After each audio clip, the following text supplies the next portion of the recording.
Hey everybody, this is your host Jeremy. I want to take a quick second at the beginning of the episode here just to let you know that we have launched a Patreon to support the show. Check us out at patreon.com/givingthemic. Your contribution helps us cover hosting costs, edit costs, and even some equipment upgrades. Patreon is a way that you can automatically support the show each month with a donation as little as $1. $5 every month gives you access to regular premium episodes as well as the backer-only special cat photo email list. You can actually see the cats of the host that you can hear in the background. Once again, that is at patreon.com/givingthemic. I thank you, or my co-hosts thank you, and the cats thank you.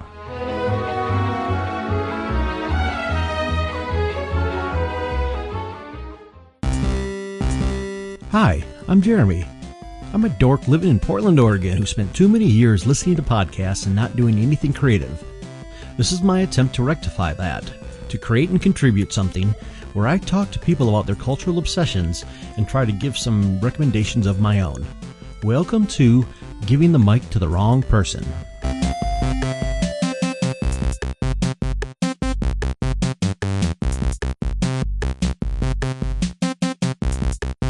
Hello, ladies and gentlemen. Thank you for tuning in once again to Giving the Mic to the Wrong Person. I am your host, Jeremy. I brought three guests here to discuss both the Portland DSA chapter as well as leftie organizing in general. Let's see. Guests, if you would, please introduce yourselves to our studio audience. My name is Olivia Catfish, and I am the secretary of the Portland chapter of the Democratic Socialists of America. I'm Jody Folkdalapolito, and I am working with the canvassing work group of DSA. And I'm Natasha, return guest and baby DSA card carrier. And I'm your host, Jeremy. How are you doing? We are all card-carrying members of the Democratic Socialists of America, and I wanted to actually... I am working with a couple of the working groups with the organization right now. Had been wanting to do our own little internal podcast, so I figured this would be at least a dry run as to a nice little introductory one for our veritable dozens of viewers.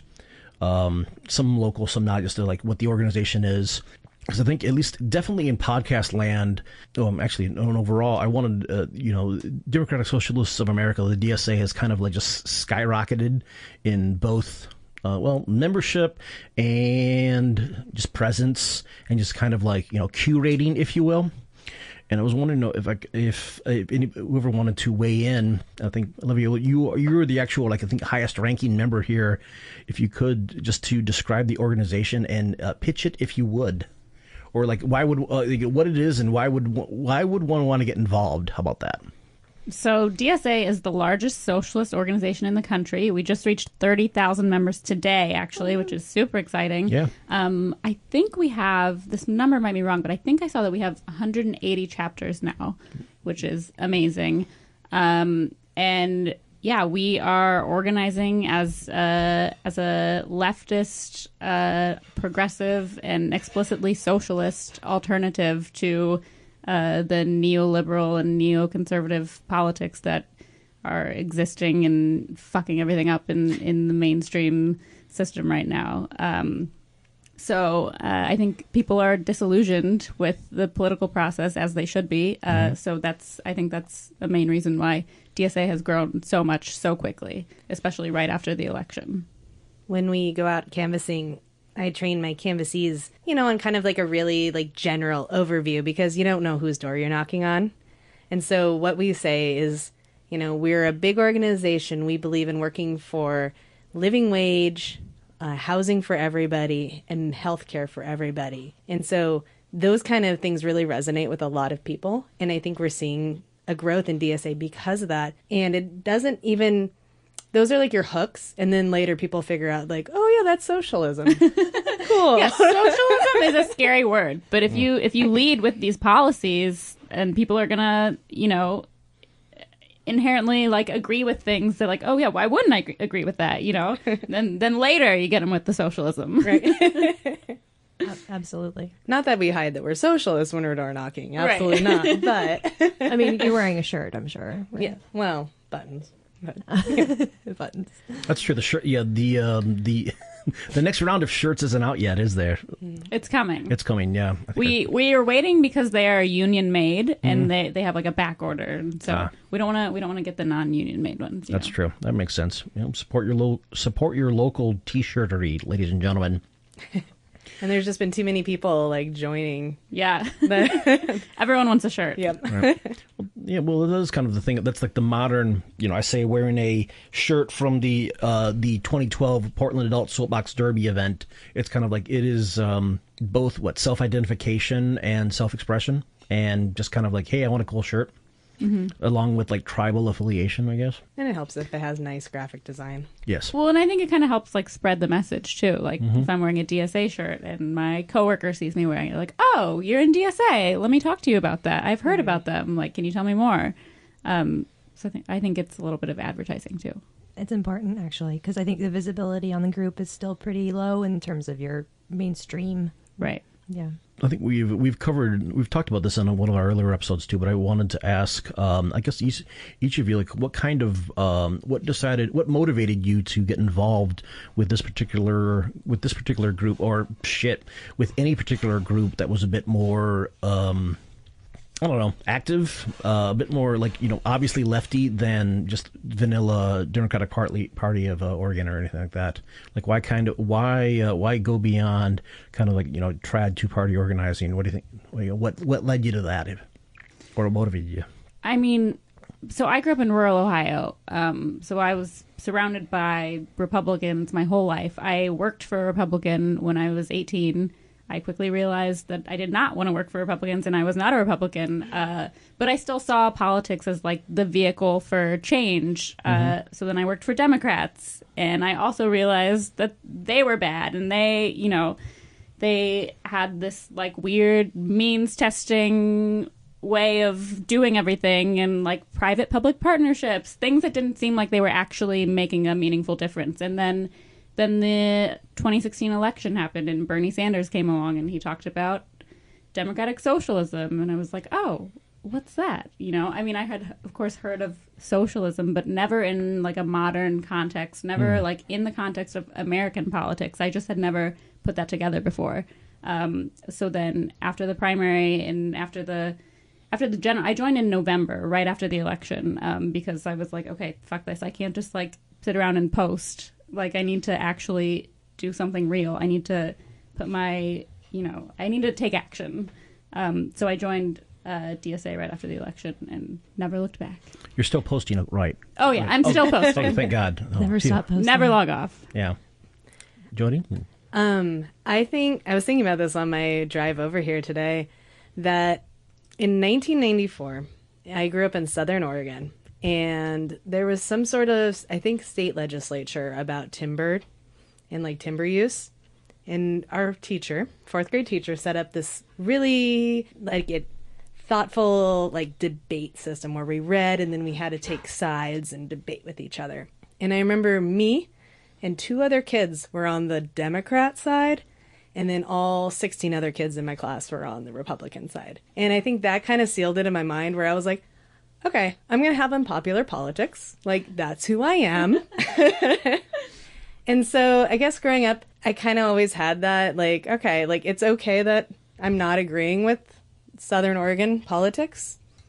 And I moved to Ashland after high school and had many friends with forest names and very active in, like, more environmental causes, and went door knocking with other people that I knew who were very active. So when November happened, it was kind of one of those like, yeah, I've always been vaguely active in things, but now it's actually time to do something.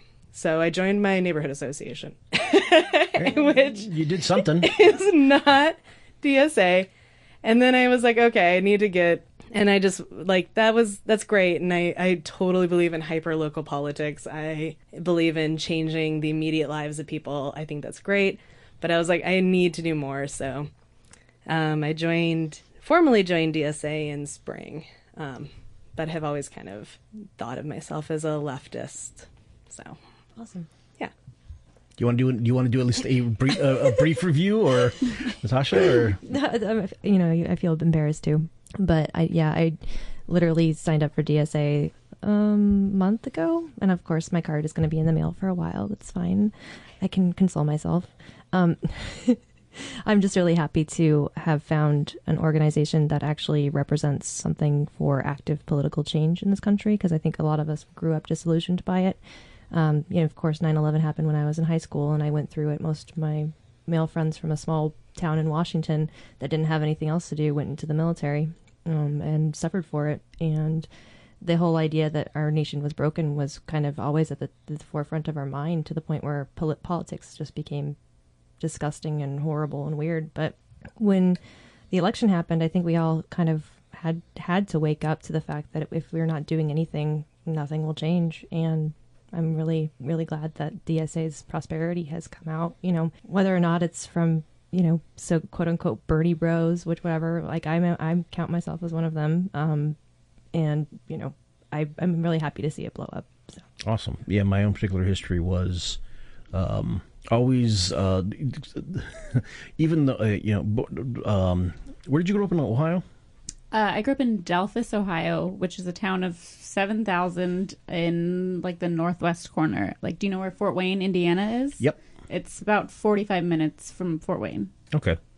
I'd born and raised in Flint, Michigan. Okay. And I have had my mom's side of the family is from Portsmouth, and right on, which is south, which is about an hour or two east, southern central Ohio, east of Cincinnati. We'd always drive through Ohio a lot, like 2 or 3 times a year, just from north part of the state down to, and this isn't even including like trips to Cedar Point. Hell yeah. Cedar Point is amazing. Yeah. Everybody from that area loves Cedar Point. Yeah. I just took my husband there for the first time last year, and his mind was blown. There's a great day waiting for you with everything you want to do. Great park, great lake, great day. Cedar Point, the amazement park by the lake. What is their latest and greatest like flavor of whatever? Shit, I don't know the name of it, but we wrote it and it was crazy. Dream of a screaming summer day. It was like the most inverted roller coaster in the world. So you're upside down a lot of the time? No, it's like the drop down is inverted. So like it's not just like a straight drop down, it's an inverted You're drop angled. down. Okay. Yeah. That sounds terrifying and wonderful. It was both of those things. Awesome. Yeah. God, I haven't been back there. I haven't been to. You never get a chance, Jody. You never get a chance to go to Cedar Point. Did you? Have you ever heard of it? No, I haven't. I lived in Wisconsin for a couple of years, and the closest I ever got, I think, is we went to the Creation Museum in Kentucky. That's about in Cincinnati, and that's about it. Yeah. I think what is it? I think it's the Wisconsin Dells. Okay. Have probably more than a few places that are sort of like Cedar Point, but at one point, I think sometime in it has to be like in the 70s or the 80s. At some point, Cedar Point just went nuts and like, screw this, we're going to be bigger than everybody else, and went this massive roller coaster thing. We'll take you away to waves of fun, to the greatest coasters under the sun. There's a great, great lake just a splash away. Summer was made for a Cedar Point day.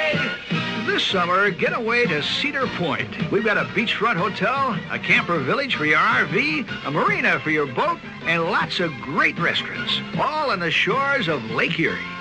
Cedar Point! Sweet. A lot of people got traumatized by the November election. For me, it was the 2004 election. I moved out from Ann Arbor to Portland September, 2 months before the 2004 election. At one point, and I remember, where it was still really online as always, and we were still, we'd watch Daily Show every night and listening to Air America because that had just started up. But I can remember when I first moved here and lost my first job here after about 2 weeks of having it, so I had a lot of spare time. Joined up with, I think it was America Coming Together, which I believe was like George Soros's like 2004 like voter registration group, just to register voters. So you were a Soros paid protester. This was before the protesting part came. Oh, okay. So are we going to get paid for this podcast, by the way? We have to start a Patreon. Yeah, that's and we have to make a lot of ironic jokes. Yeah, we do have a Patreon, ladies and gentlemen. Patreon.com/givingthemic. You too can give whatever. Yeah, our Patreon bonus is you subscribe if you give us you can either tip us like $1 a month or whatever you like, or you subscribe. You'll hear special backer episodes only, and get access to our backer only cat photo email feed of the various cats you hear in the background of like all the hosts. So that was special. But no, the 2004 election is what because I was like with America Coming Together, which is like a lot of voter reg. It was so like really involved. Then that election happened, and then that was what traumatized me. That was like kind of the initial like hardening of like, okay, this is bullshit, and it got much more leftier, and it wasn't and then wasn't really, I think, fast forward, living through the Obama era, and it wasn't really until I think a lot of it really was like the Bernie campaign that kind of, which even like listening to Tom Hartman's radio show, because he would have Bernie, he would do like Fridays with Bernie or brunch with Bernie. And it's Friday, so it's brunch with Bernie. It's time for our national town hall meeting with the guy I think of as America's senator, Senator Bernie Sanders. Sanders.senate.gov, his website. Of course, he represents the great state of Vermont, where Louise and I lived for about a decade, and we were pleased to have him then as our member of the House of Representatives. Bernie, welcome. Great to be with you, Tom. Always great to have you with us. We would actually, because Tom Hartman had a radio show in Vermont, I think, for a while, for years, and even when he was still a representative, he would call Bernie and just have Bernie like do Q&As on like a Friday for like an hour for like 15 years. Finally, hey, you running for, and that was kind of a thing that finally like got me into like, okay, and time to do this. And then one thing, and then eventually, after I think enough podcasts got in my head, I'm like, okay, maybe I should join this organization, because the traditional way of political organizing is not really covering it.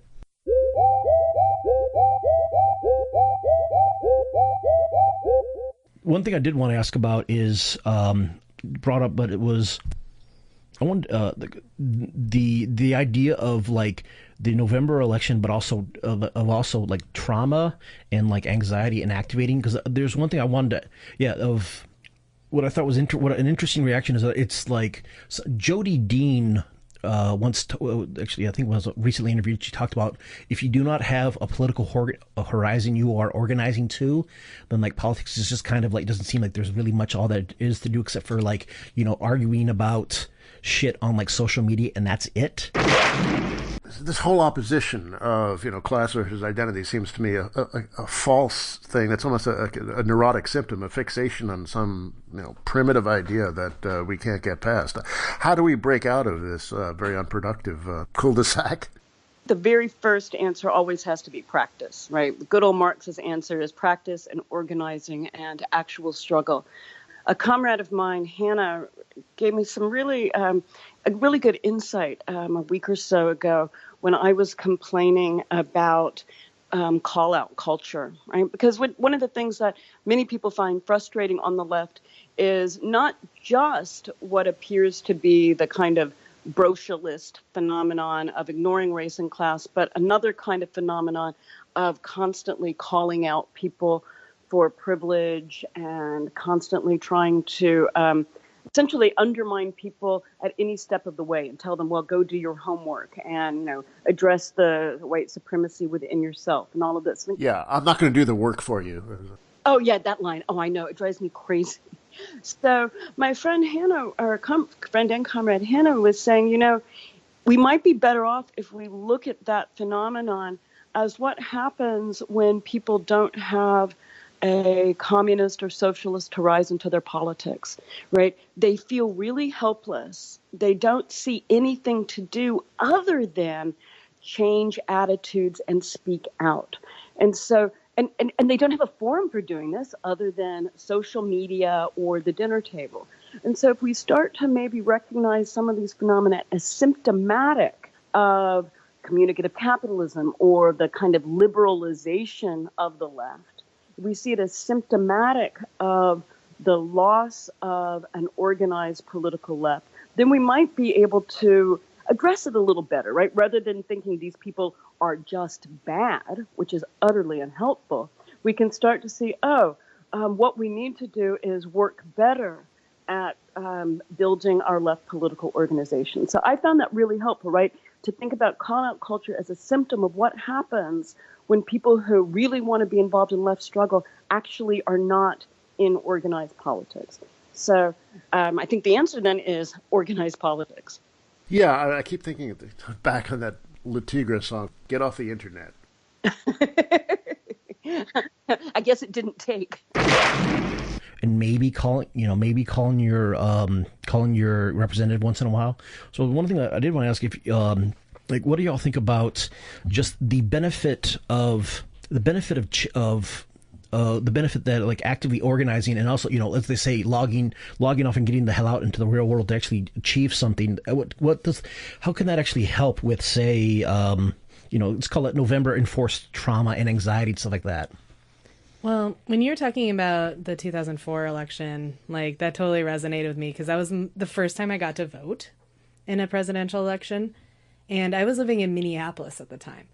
And I was still a registered Oregon voter, so I did voting by mail.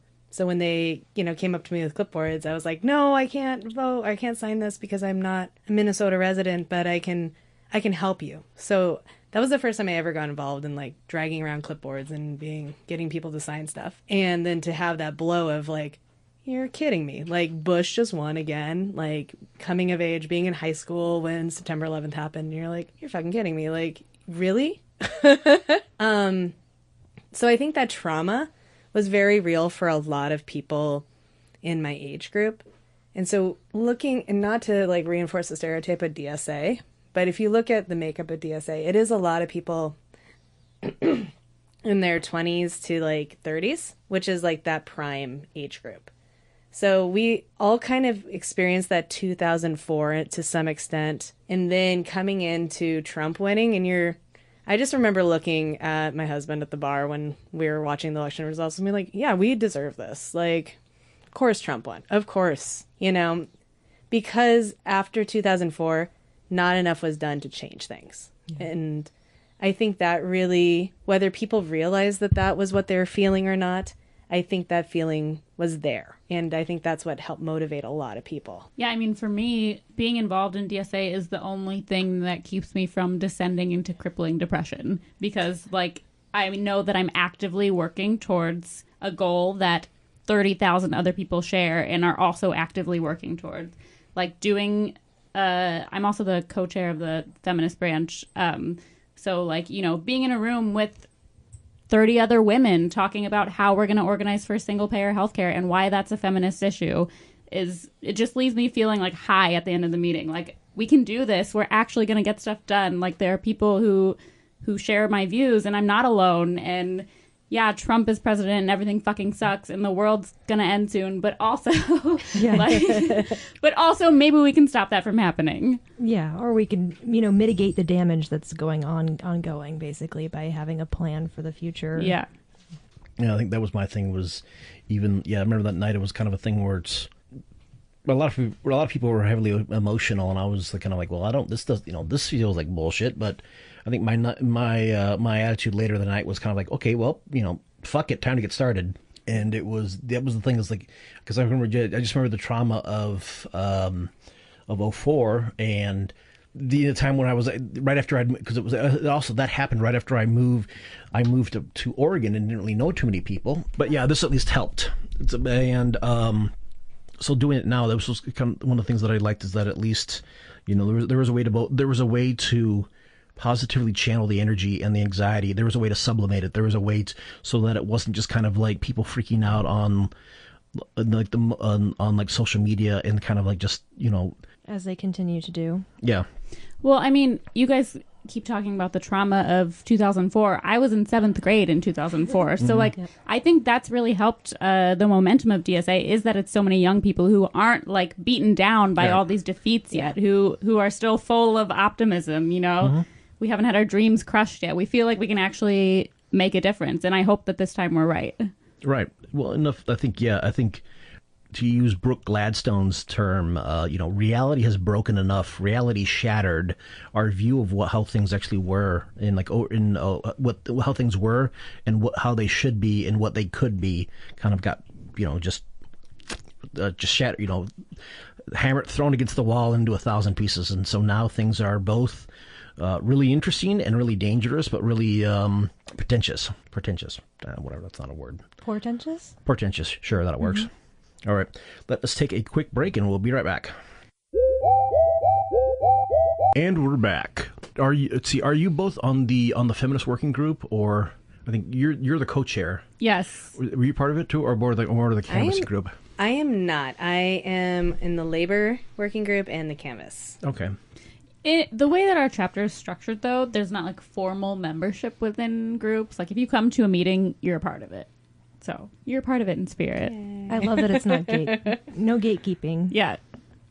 Awesome. Yeah, I think I have gone to at least one of the organizing meetings for the socialism study working group, which was I think like 6 of us trying to putting together curricula in what used to be the Red and Black Cafe. Yeah, Social Justice Action Center. We do a lot of stuff there. It's a great space. Mm-hmm. One of a question that I did have was, I should probably talk into a mic since we're actually recording this thing. One of the questions I did have was I wanted to ask about, especially given, not only 2017, but just extremely recent events. I think, why do you think I'll ask the panel of assembled women here, why do you think it is important to, I guess, emphasize women in the particular group right now? Why is it important, but also both in, I don't know, moral importance, but also functional benefit? I mean, I don't think it's a question of right now or the times. I think it's always been important that women be given a voice because we're half the fucking population and we have never been given a voice. And DSA is like the only organization or, the biggest organization doing that right now, giving a prominent space, giving most of the airtime to women, as they fucking should be, because we've been oppressed and marginalized for so long, and it's about fucking time that we have some power. Yeah, and definitely politics feels or has felt in the past like something that's a boys only club kind of thing, and like you have your token women, but that's about it. And even now, when I talk to like coworkers or other people about what I'm involved in outside of work, I get the, so you're part of this political group. Oh, is your husband? Oh, did your husband get you into this? And you just want to be like, oh, fuck off. Like, yeah. And it's other women too. It's not just men who say that. It's other women. And you're like, why would it have to be that way? That I would only get involved in something because a man led me to it. Mm. Yeah, that's like kind of like the constant question. And it comes out in everything, I think. It's just kind of one of those unfortunate facts that we have to live with. And when just seeing the erasure that's happening online of women leftists, and especially women of color leftists, like spoken over and spoken down to quite a bit, like it's been eye-opening to me how much that establishment refuses to believe that things like universal health care or child care will help women in so many ways that we've never had access to. They use reproductive rights as a way of keeping us squarely in our place and have been doing that from the beginning of time. So, in order for us to effectively, have women as part of our movement, we have to definitely like share that with them, that this is for you and will help you. I also think, though, DSA being such a young group lends itself not only to like the binary gender equality, but like kids are so much smarter than I was at their age. Like 18, 19, 20-year-olds have such a better idea of sexuality and equality, so that they are just naturally, I feel like, more inclusive of non-binary, pansexuality, all these other facets of humanity that typically get overlooked. And all the time. Because DSA is so young, like that is more included than it has been in a lot of older established political movements. Well, yeah. I mean, even Gloria fucking Steinem said during the primary, like, you women are just voting for Bernie to impress the guys. She said that? Yes, really? she said that. Oh, well, I'm not surprised. Ugh. Feminist icon Gloria Steinem has received significant backlash for a statement that she made implying that young women who are rallying behind Bernie Sanders in great numbers versus Hillary Clinton are just boy crazy. Now, she said this in a sit-down with Bill Maher. Let's take a look at the video. And when you're young, you're thinking, you know, where are the boys? The boys are with Bernie, or, you know. Ooh. Now, if I said that. No. Yeah, they're for Bernie because that's where the boys are. No, but it's swat not. me. Come on. So obviously she's receiving some backlash for that. Now that comment was made in this longer speech that she made, talking about how, first of all, women get more radical as we get older because we experience, not to overgeneralize, but men tend to get more conservative because they gain power as they age. Women get more radical because they lose power as they age. Now she's getting a lot of flack on the internet for saying that. Yeah, like it's going to continue to go on, and if you're, I feel like honestly, like the DSA is like one of the few safe harbors for people that don't want or can't or don't fit into the ideas that this country is kind of been predicated on in terms of both its political and social, cultural, everything, right? Like, right. I mean, feminism right now is a brand, you know, Yeah. it's a cool brand that like women can ascribe to. I'm a feminist. It's cool now. But they don't really have a deep understanding of what it means to be a feminist. And people talk about equal pay, but only in the context of like More corporate women. equal pay. Like equal pay doesn't mean fucking shit if the pay itself is shitty. If me and my male worker counterpart are both not making a living wage, what does it fucking matter that we're getting paid equally? We still can't survive on the wages we're getting paid, you know? Exactly. And people don't put together that concept. They're like, well, you know, equal pay. Why aren't there more women billionaires? You Exactly. know? Why aren't there no billionaires? Yeah. None. Eat the rich. Hell yeah. I think, that was the thing that Amber Frost once said. The question is not why are there not more William billionaires, why are there billionaires at all? Yeah, totally. The one of the, I think something, Natasha, something you mentioned about like it being a space, being, I guess, like a space for, something about making a space for it, and like with that wasn't traditionally there. I'm wondering, because DSA is a very young organization, and so a lot of things are still kind of like, I don't know, even like almost like up for grabs, and it's a very fluid, heavily developing culture. I'm wondering, my question, this is something I've been thinking about, is how do you form an improved like intergroup culture when a lot of people are coming from America's had like a horrible political culture for the last 4 decades with like a lot of bad ideas. You mentioned like Olivia, you mentioned like, feminism as a brand. I think, and if you get a chance, I recommend Andy Zeisler's book that came out last year talking about marketplace feminism. My question is I've been thinking about, like, how do we build an internal culture? Because I know that they're still working on trying to establish there was like a grievance hotline or like a grievance committee to handle, just to protect in case of like anyone in the group, to protect against like harassment of members or anything like that. But I'm wondering it's almost think of like how do we develop a culture that actually helps what we want it to be, when everybody is coming from a culture there's just a lot of like ingrown bad habits. How do we escape the neoliberal hell? Yes, but not just that. Yeah, and our own personal biases, and totally implicit in you know.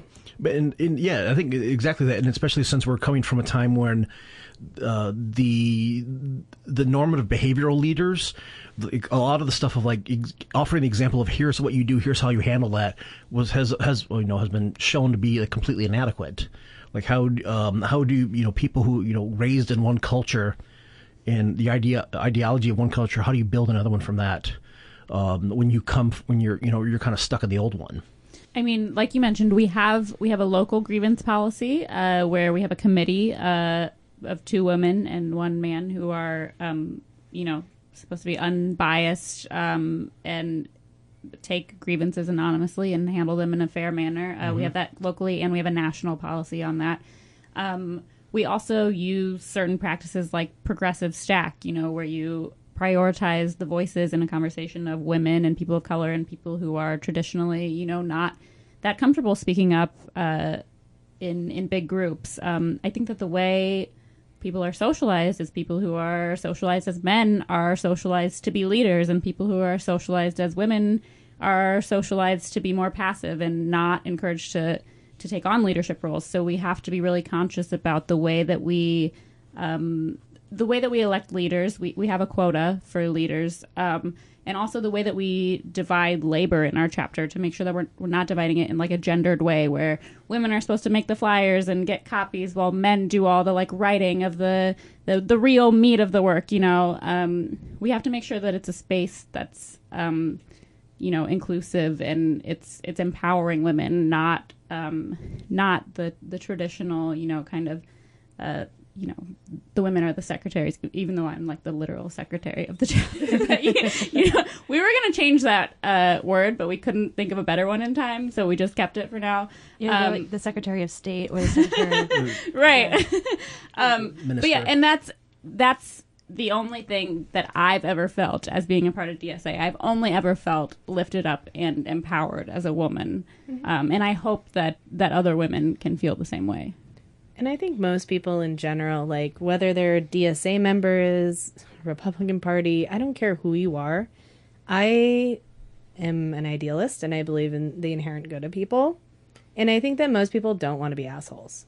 Like I feel like deep down, most people do not want to be sexist, do not want to be racist. And I think it's just a matter of educating people on things like microaggressions and, you know, all these small acts that people don't even realize what they're doing is incredibly powerful. And so it's just changing a culture, not even just within DSA, but changing, you know, nationally, internationally.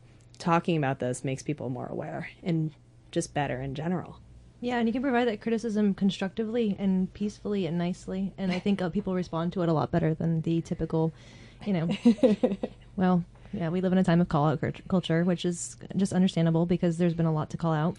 And I fuck up all the time, too, so I would like somebody to call me out.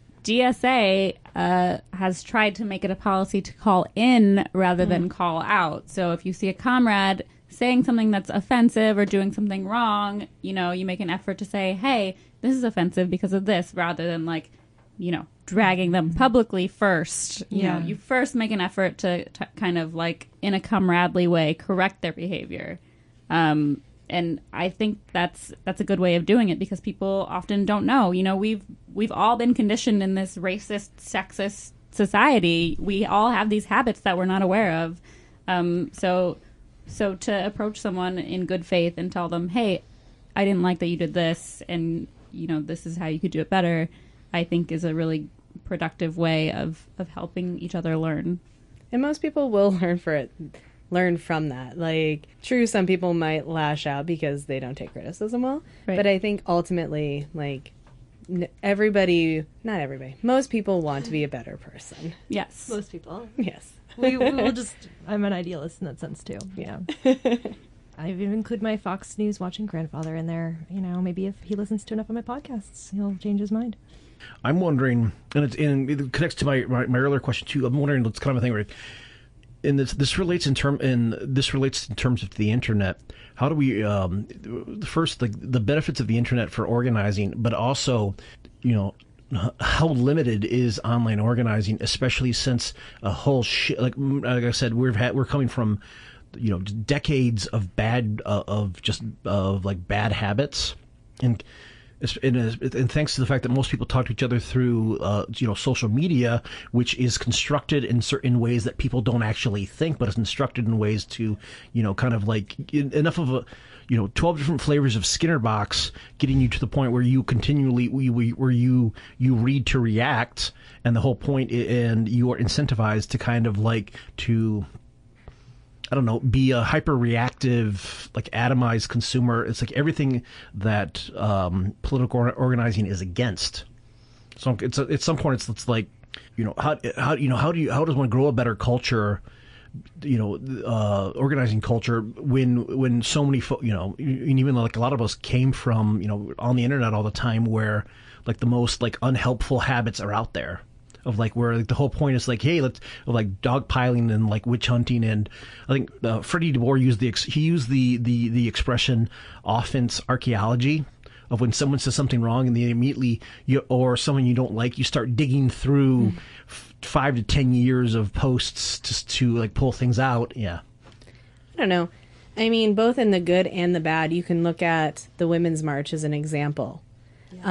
Because on the one hand, you have the good, where you have all these people who are not typically motivated politically who showed up. And they wouldn't have showed up unless they knew that all these people online were doing it. And it kind of gives you that strength in numbers. So that's the good. There obviously was the bad as well. I mean, Portland's Women's March saw it with the original organizers and then the secondary group of organizers that came in. And there was some infighting that happened. But ultimately, it came in it showed up for the greater good. Because, we had how many thousands and thousands of people that showed up to say that they stood for something. And we need all the voices we can get. Yeah, that's the thing. I mean, I don't think I'd be a socialist if it weren't for Twitter. Just because I just learned so much from following people, from following leftists on there. And there is a lot of leftist infighting online, which is bad. But also, I hope people see that and see that, like, we are people who aren't going to stand for harassment or for, sexism. We're people that, as toxic as call-out culture can be sometimes, we are people who are going to call shit out versus other political spheres where things get swept under the rug until they come out 20 years later. We're people who aren't going to tolerate that shit. Yeah, I think I think leftists online, and I feel the same way about Twitter, it really helped me understand a lot of what it was, what basically the precepts of the ideas, even if the theory is obviously can't fit into 140 characters. But taking that ideological surgical knife to people's beliefs, especially politicians that are in the mainstream, and just saying, no, that's fucked up. That was huge. That changed my view. All of a sudden, the wrongness that I felt about how the world worked became clear in terms of the basis of why it was wrong. And I mean, it also just helps I just think to those poor kids who are growing up somewhere where they don't necessarily have that group, the online presence of other people who are into the same things you are, whether, goes beyond politics. I think it is a better good than it is not, because... Absolutely agree. Yeah, and yes, and it serves itself well to things like DSA and politics, because you can have people who move to Coos Bay and can maybe find a group. Totally. I was a delegate to the National Convention this year, and I met another delegate who's from rural Ohio, kind of where I'm from, and his closest DSA chapter was like 2.5 hours away. But he was an at-large delegate, and he was super involved online because he found out about DSA online. That was like his only way of being involved, because he didn't have a chapter that was close to him. And isn't there a Tennessee party or a Tennessee chapter of DSA that's very similar, where it's this huge expanse of area? I haven't heard of that. That would be awesome, though. Yeah, I'm pretty sure. Like, I think it's Tennessee. And I think that DSA nationally has a rural and suburban working group where they're actively trying to get those people connected, and hopefully we will have a chapter in every city eventually. Yeah, it's something to work towards, and it's nice to have that solidarity online. It really helps. Otherwise, for a lot of us introverted people that don't like to go outside of our houses, or we don't like crowds, I mean, I didn't go to the Women's March because there were too many people, and also because I kind of felt like a lot of the girls that I knew that went there weren't really going there for any reason except for to show up. I mean, I'm glad they showed up, but at the same time I was kind of jaded by the fact that they didn't have an idea of what they wanted to accomplish with it. So having that idea of something to accomplish with it, and then being able to spread that word, whether it's locally in person or online, is huge. Yeah. About the Women's March, I kind of felt the same way. I was there, and it was super inspiring, but it was also kind of disappointing, just because I felt like people went, and then they felt like they had accomplished something. They felt like they did something, and then their political work is done now. They can go home, They can go back to their cushy lifestyles and have their Black Lives Matter signs in their yard of their, you know, double lot house and not actually do anything to change the political sphere. So, yeah. Yeah. I had a similar feeling, and I just kind of chalked it up to me being a little bit more, like, angry and radicalized. You should be angry, and you should be radicalized. Yeah. And, you know, I'm sometimes just... yeah, that's the problem, that other people weren't angrier, you know? Yeah, I kind of wanted more anger. Yeah, I wanted more, like, you know, like, fake blood and, like, knives and, like, seriously, like, knives out. I was with other DSA people. This was in... When was the Women's March? December or January? January. Okay. Yeah. So we were still very small then. We had, like, 15 people marching with us, and we were trying to get, like, chants going, and everyone was looking at us like, why are you chanting? Like, everyone was so silent. I was like, this is the most boring protest I've ever been to. Oh, God. Yeah. Yeah. More angry women, please. Yes, if you're please. angry and a woman, join DSA. But you know what? If, like, it's covered internationally, nationally as, like, some political movement towards the left, like, and all these thousands of people showed up for some leftist women's issues, like, that's a win overall. That's a win. Totally. I don't care if you're just there because, you know, your sorority sister called you up and asked you to come. Like, it's still good on you. Yeah. Yeah, I think somebody once said, the point is not to shame the normies. The point is to incrementally radicalize the normies. Yes. By small degrees. Got that. Speaking of large events, are there any upcoming events that you'd like to let folks know? Like, for example, if either stuff you're working on, or say when the next meeting is. So, I think I have the next event, October 29th. At the SEIU Hall on Foster and 64th in Portland, we are having a healthcare community meeting. So it's a gathering of people. We just canvassed in Lents, which was incredibly, like, awesome. People were so excited to talk. I had so many really in-depth conversations about how Medicare for All would benefit people in the working class. And some were people who were like, yes, I'm 100% behind this. And some people were like, I don't want government in my health care. And they were still really good conversations. And so we went out last weekend, we promoted it. And so we're meeting on October 29th at 1 p.m. It's a potluck. It's a community event. I will be emceeing it. And people will come, we'll eat some food. We'll do kind of a sharing stories / agitating, like, this is why healthcare is important.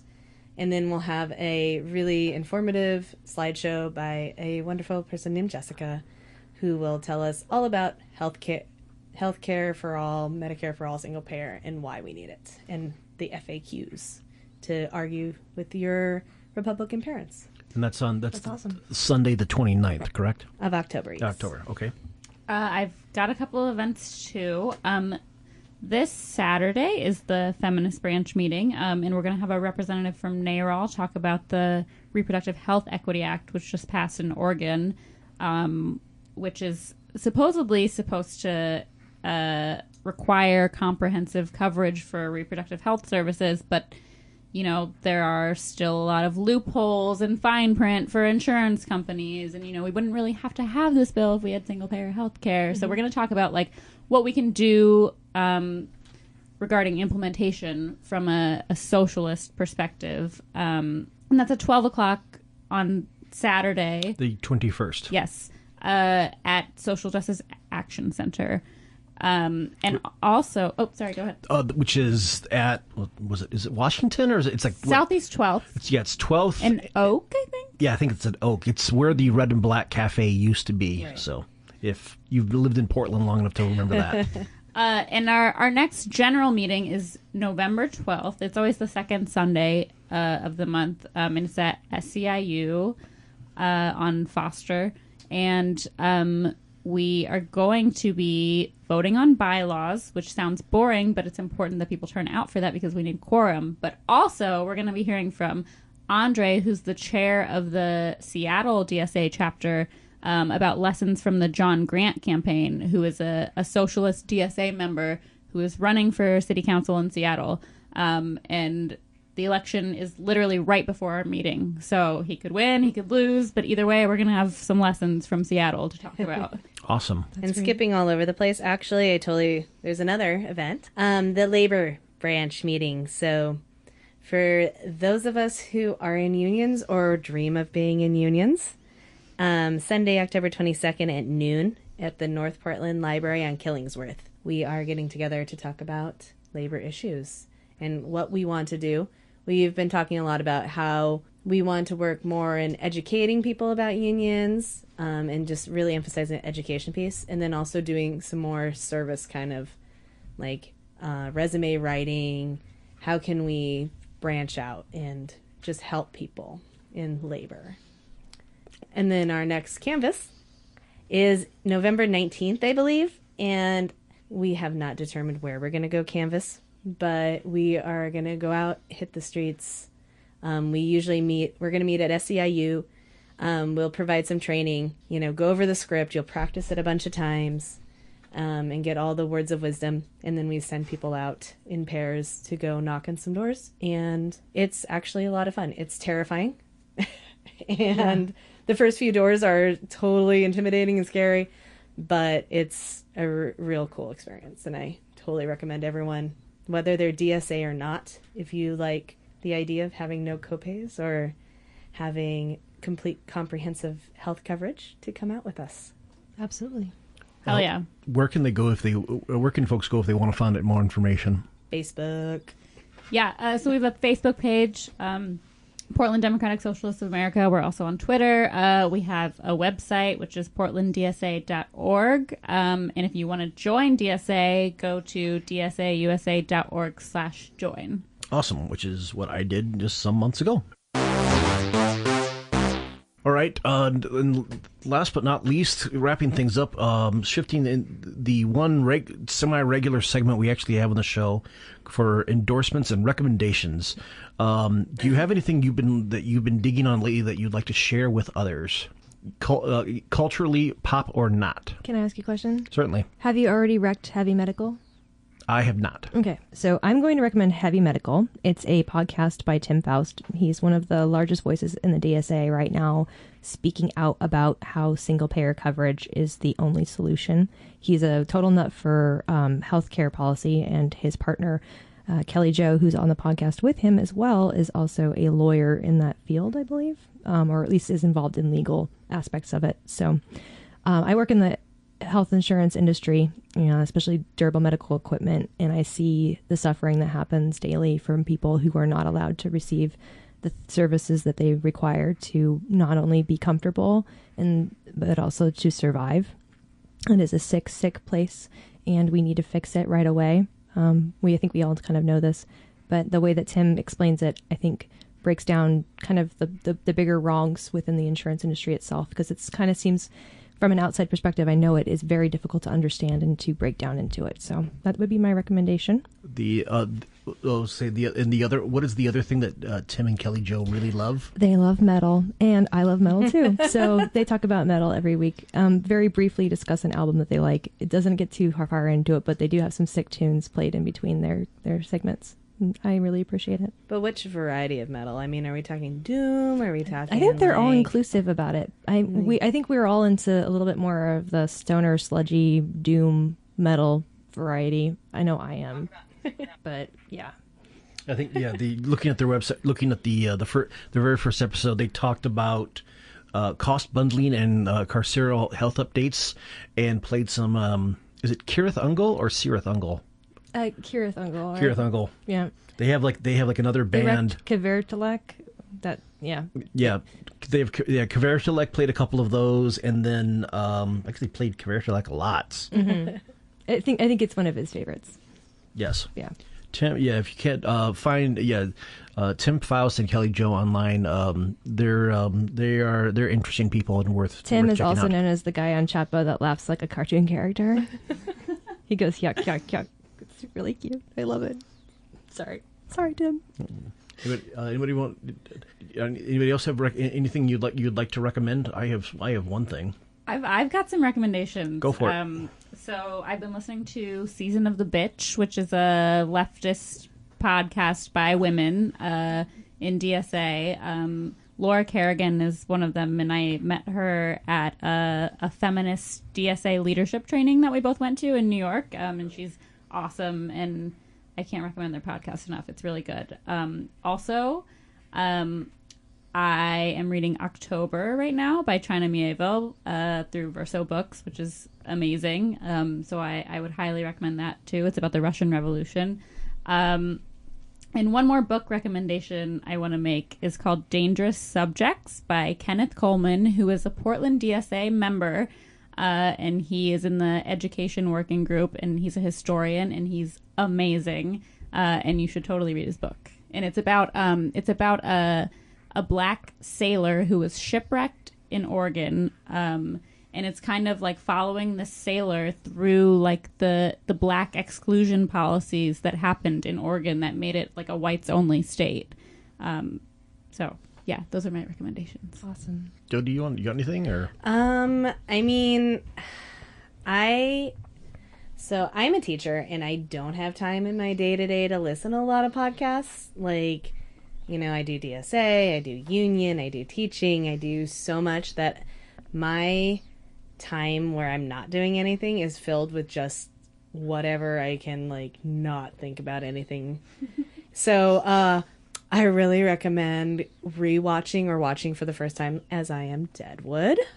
Nice. What's Deadwood about? Can you talk about that? Oh, it's an HBO show about Deadwood, North Dakota, South Dakota, Dakotas, and the founding of that in like the 1890s, I believe, 90s, 80s, 60s, I don't know.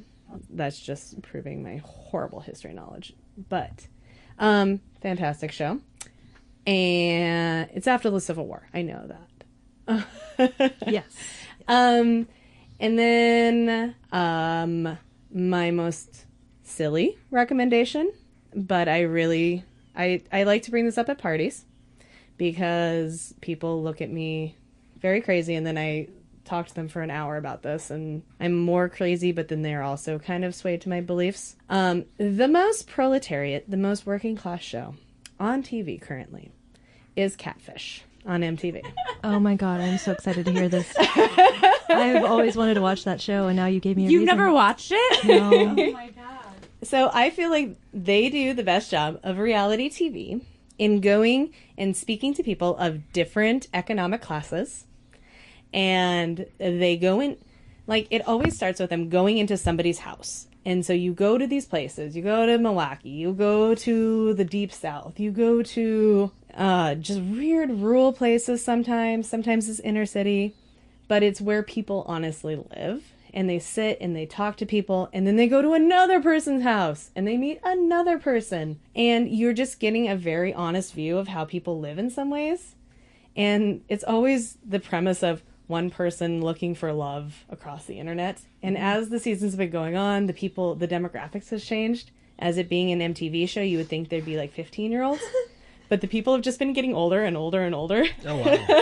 I feel like That makes me really happy, actually. Yeah. So they're like the same age as like Miéville and Max at this point. You know, they're like in their 30s. And just like they're not playing them up as being like these dum-dums. Mm-hmm. Like they're playing them up as being like these hopeful, sweet, sincere people. And I really take a lot of heart in that. And I really wish people would give that show more of a critical viewing. I will definitely do so. Thank you. I just want to say one thing, and you can cut this if you want, but I met my husband on Twitter, nice. And he drove from Chicago, where he was, to Ohio, where I was, which was a 5-hour drive, to meet me, and I fell asleep. He was like texting me like what miles he was on the way. Like he wasn't texting and driving really, but it was just like 1 hour away, you know.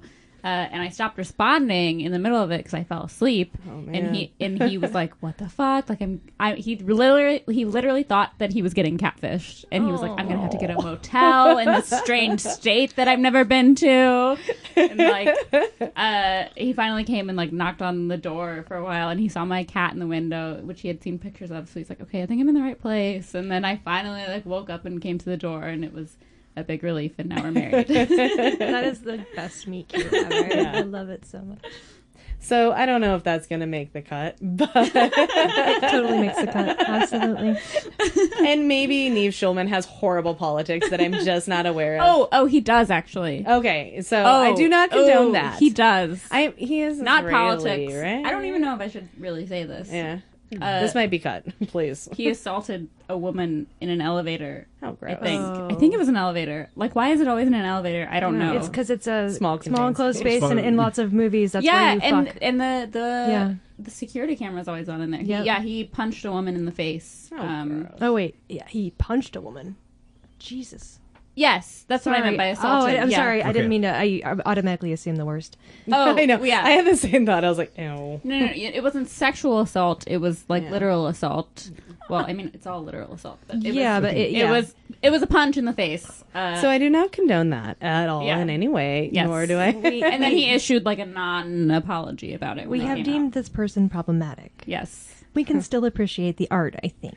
Maybe. Maybe. Depends on if the art was made with it, the problematicness involved. I don't. I mean, was quite he the know. creator of Catfish? Was it really his idea, or is His he brother just the was. host? His brother was. Okay. So his brother made the movie about him because he was.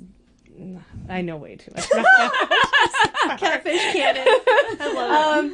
So his Jeremy's brother like, what? I'm sorry, Jeremy. I'm surprised the show's still on the air because I knew it was on the air. Yeah, me too. It's been like Oh my God. how many years? I think they're on season 7. Yeah, an MT, seven. a non, Is it on streaming MTV. on anything? yeah, a non. It's on Hulu. Nice. Okay, Not it was- up to date though. Okay, I was gonna say like a non like real world road rules. I'm Yeah. dating myself there. Type show that on like modern MTV for 7 seasons. Jeez. Right. So his brother initially made a documentary that he was like a film student or something, and him and his buddy were making. Just happened to be videotaping Neve and his online relationship with some girl. And they were going to make a documentary about true love. So Neve flies out to wherever to meet this girl, and it turns out to be, like, I think the girl's mom, you know, and she was, you know, significantly older and overweight, and blah, blah, blah, and it wasn't the one he loved. And it won all these awards at, like, Cannes and, like, all these documentary awards. So... Man pain does. I know. Oh, Sorry. especially when you're just a handsome young Jewish man like Neve Schulman. And then so Neve got got an offer from MTV, and they start the show saying he got all these emails from people saying I have the same story. More likely, he probably got an offer from MTV, but and so Neve and then his filmmaker buddy Max go on the road to discover love. And so that's kind of the backstory of it, but. Yeah, no, but I totally think it is like the best view of what everyday Americans live like. Yeah. And I think it is worth that critical viewing of the show. I just want to correct the record quickly because I Oh, thank googled you. it. No, not you.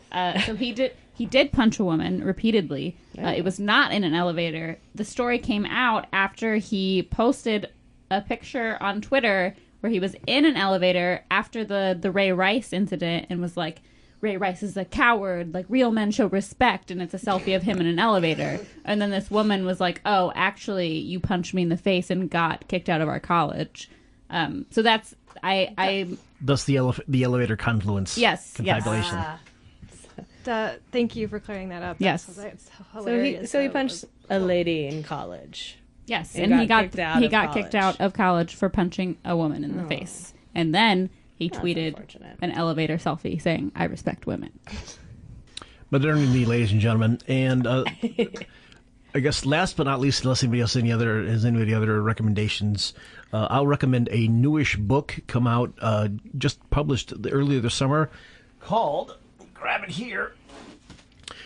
Meddling Kids by Edgar Cantero, who is a Spanish author. This is his second book in English.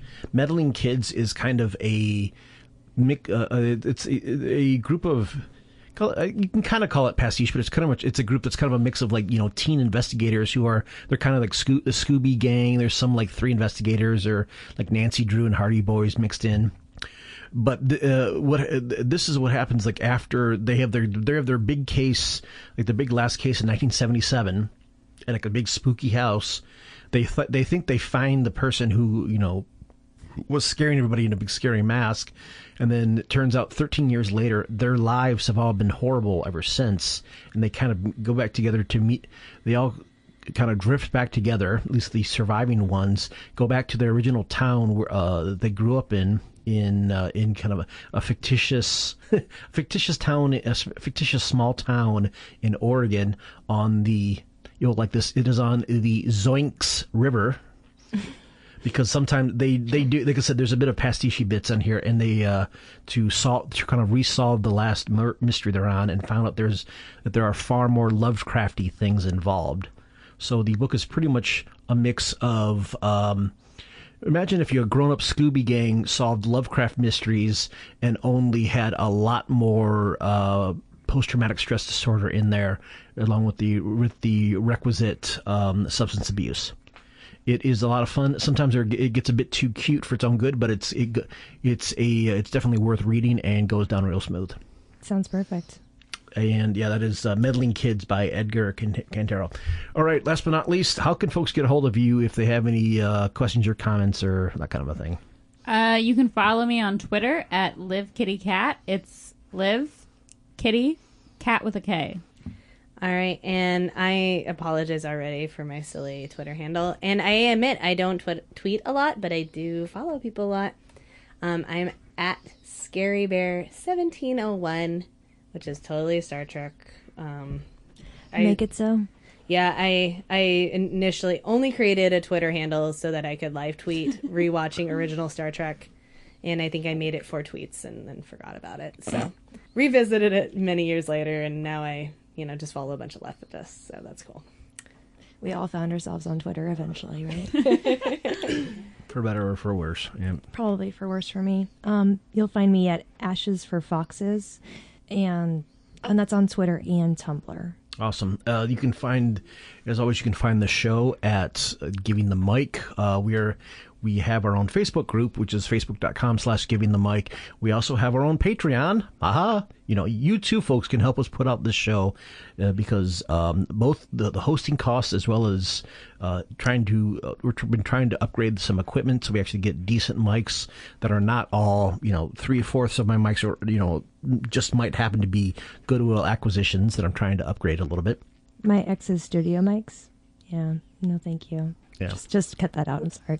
Don't cut it out. Drag him. Drag him. And if you need to get a hold of, if you want to find me on Twitter, my Twitter handle is Jeremy NPDX with underscores in there. All right. Thank to my assembled guests for spending their Tuesday evening in our beautiful scenic basement apartment studios. Any final words? Join DSA. Join DSA. A better world is possible. Yep. Awesome. All right. Good night, ladies and gentlemen. And that's it. Yeah. Feels There you good, go. man. Thank you. You guys are wonderful. Yeah, thanks. And there you go. You have now podcasting. Podcasting group.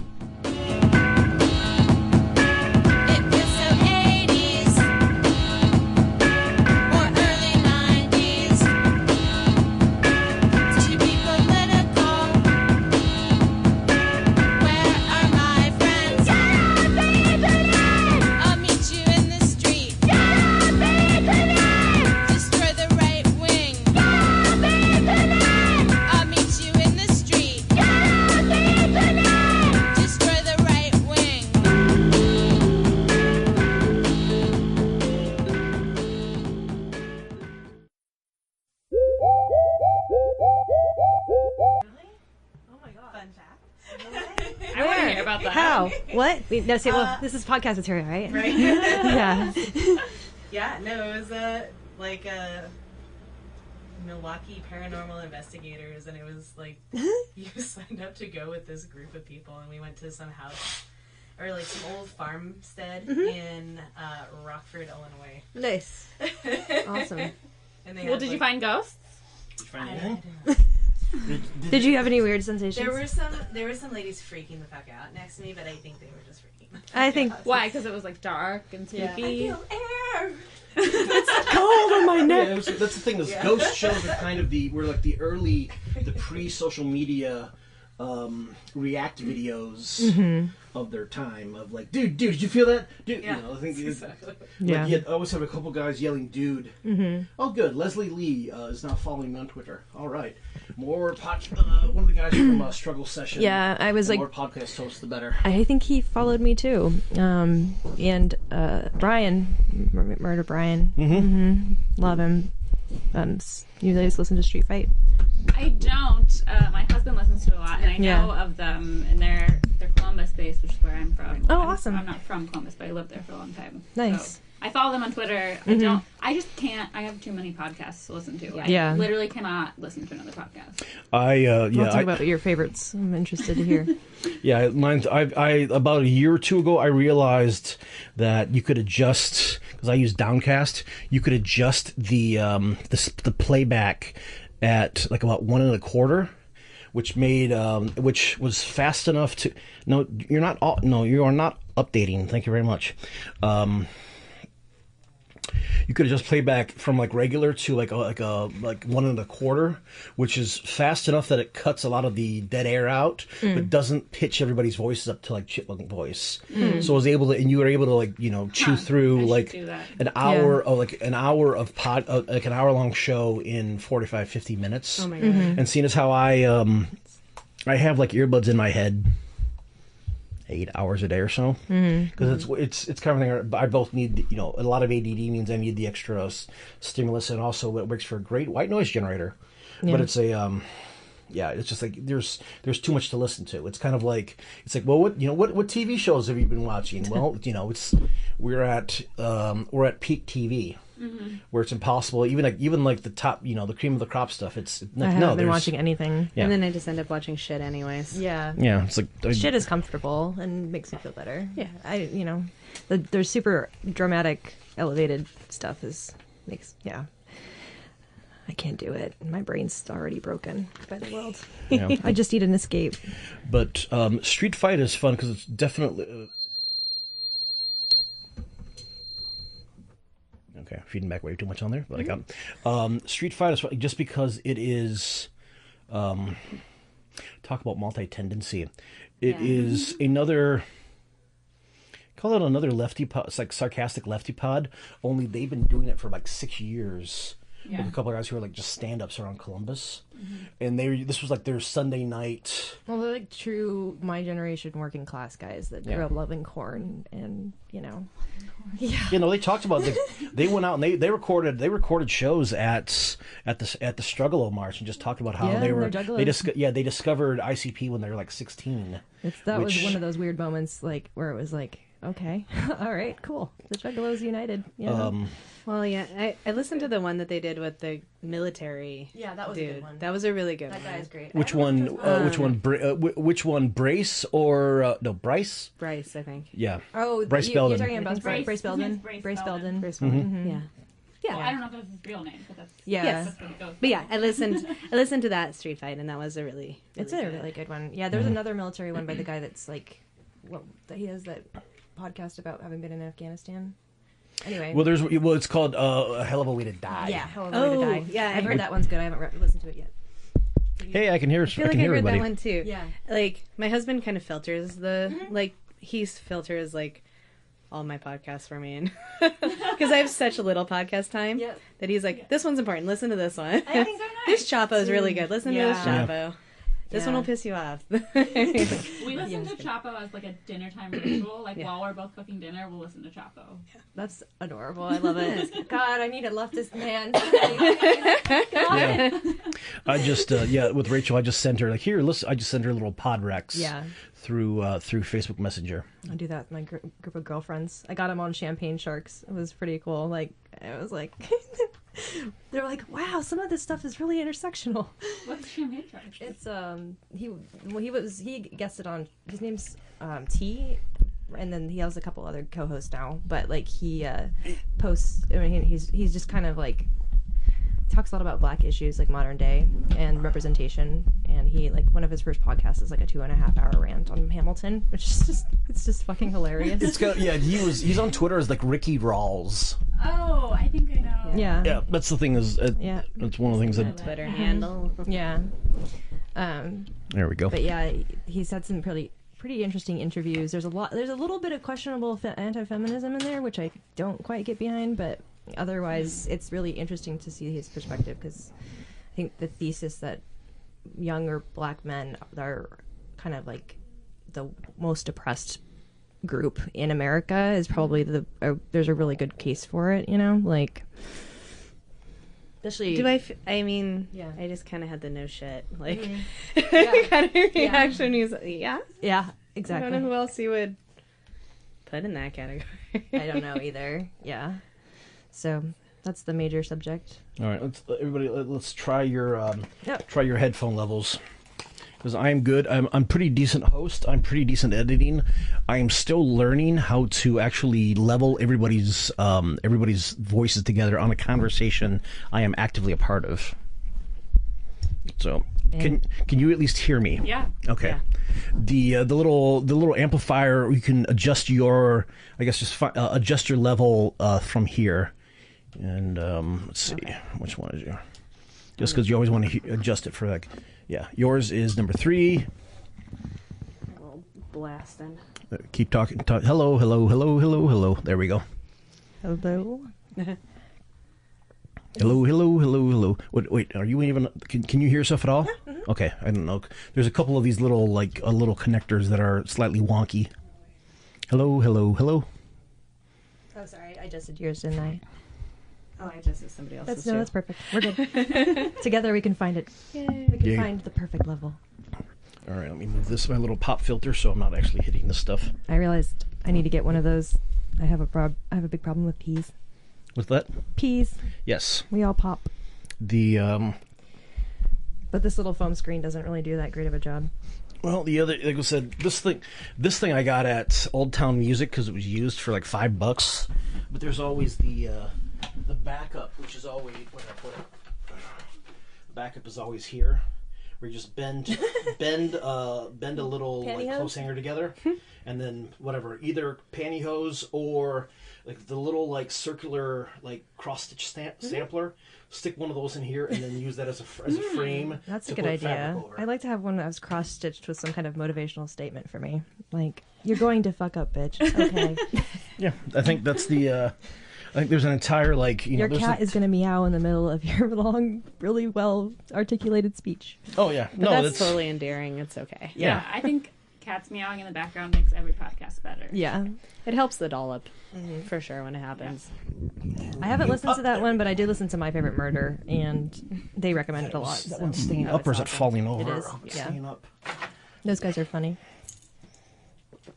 Kitty cat. Yeah, occasionally, once in a while, if you're listening to this, you will hear collar jangle, and that is Callie Cat, aka Doofus, aka Pudgems, aka Callie, wandering in behind us, and occasionally will headbutt your leg for attention. So it's one of the things. I hope that happens. Yeah. It's they're both passed out right now, so we'll see if I get one chance in 3. It's the cutest interruption ever. Yeah. I mean, like or sometimes you just hear meowing like off in the corner from someone wanting to be let outside. Here. I wish I could let my cats outside. He would die. Yeah, same with my cat. She's like super timid, and she was our first pet, and now we have 2 big dogs, and so that's made her like even more timid. So she's just like slinking around, hiding all the in time. a corner every yeah. 5 minutes. Yeah. All right. So I don't think she'd be able to survive outside. Yeah. Well, at least she gets along with the dogs, or kind of. They have a complicated relationship. Like if she runs, they will chase her. If she would just stand up for herself, they would leave her alone. Like a cat will run up to them on the street and they'll like be so scared. But like because our cat lets them bully her, then they do. They have that instinct to chase and run after them for like, sure. It'll be fine if she's just like laying in the room and they're laying in the room. They'll leave each other alone. But if she runs, they're going after her. Aww. Can you see, or is that like right in front of your face or anything? It is right in front of my face. Okay, we can lower that a little bit. There we go.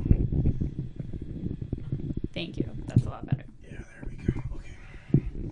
Okay. And because this is an Edwardian house, that does not have the thickest of walls. You can hear our upstairs neighbor and his hardwood floors stomping around and running. Occasionally. Actually, I don't even remember if it actually makes it on the air or not. I've never heard it on there. The only thing I've ever heard is like the water running in the other room. That's true. Yeah. Laundry room is on the other side of a very thin door. Jody, can you try your mic? Okay, I'm trying my mic. All right, let's see. I can keep talking. Please, if you would. My cat. I have 3 cats and 1 dog, and definitely the dog is bullied. 3 cats? Yeah, I'm one of those people. We let the cats outnumber the humans, and it was just the end. We didn't think one was going to make it because she has a tumor that's like as big as her head. And we're like, oh, she's going. And so we got a kitten so our other cat wouldn't be lonely. Mm-hmm. And like a year and a half later, she's still just... She still have the tumor? Yep. Wow. Waddling around with this giant tumor. Oh my gosh. So I'm assuming it's pretty benign, or... I didn't believe so. We don't believe so. But she doesn't seem to care. Well, so power to her. Yeah. Absolutely. But yeah, the cats bully the dog. And yeah. What's your dog's name again? Peaches. That's what I thought. What kind of dog is Peaches? She's a pit bull Shar-Pei. Oh, nice. Yeah. I love their little faces. So Peaches and one of my dogs have met before, and they were great friends. Awesome. Did you have a doggy date? So we had a picnic for DSA. Oh, okay, nice. And both of our dogs were there, so they were very happy, and they're socialist dogs. They're socialist dogs. Yeah. Yep. Just a little